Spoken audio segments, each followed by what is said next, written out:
Imagine that you really want this expensive pair of sunglasses online, so you ask someone you know, like a significant other or friend, to buy it for you. If they said no, how would you react? Would you follow their wishes, or continue to pester them about it? Well, if they say no, respect their decision and leave it at that. Do not try to interrogate them and get them to give in. After all, it's their money and they should be able to choose how they want to spend it.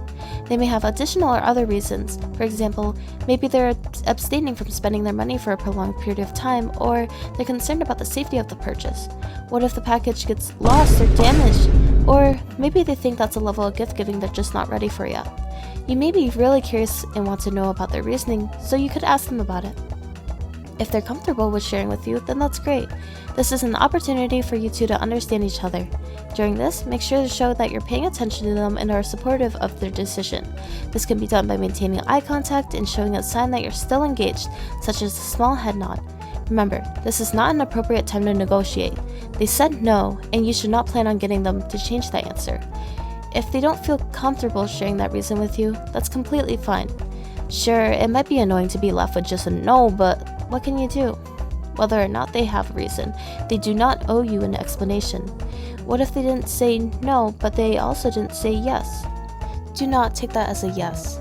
Consent is not the absence of no, it's the presence of a clear, definitive affirmation. How about some other cases? Let's say that person is unconscious at the time you're asking them. Wait until they're fully awake and can think rationally before asking them. Unconscious people can't say yes or no, and no matter how desperate you get, do not use their money to buy the sunglasses while they're asleep. Perhaps they're intoxicated and not in the right state to make fully conscious decisions. This is not the time to ask them to buy the sunglasses. Instead, make sure that they're safe and don't pose a danger to themselves or others. So, what if I told you that this wasn't about some fancy sunglasses, but sexual consent? Let's connect sexual consent with these scenarios and rules.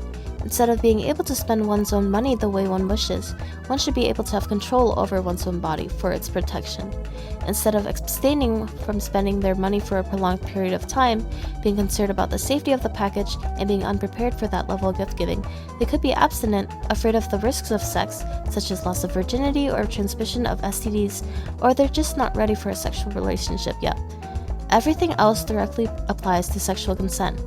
So, in the end, the key takeaways of this video is to remember that if a person says no, respect their decision and refrain from persuading them into saying yes or forcing them to share details they are not comfortable with sharing. No means no, and consent comes from a clear affirmation rather than uncertainty or an absence of no. Finally, someone who is not in the right state of mind to make fully conscious decisions therefore cannot consent.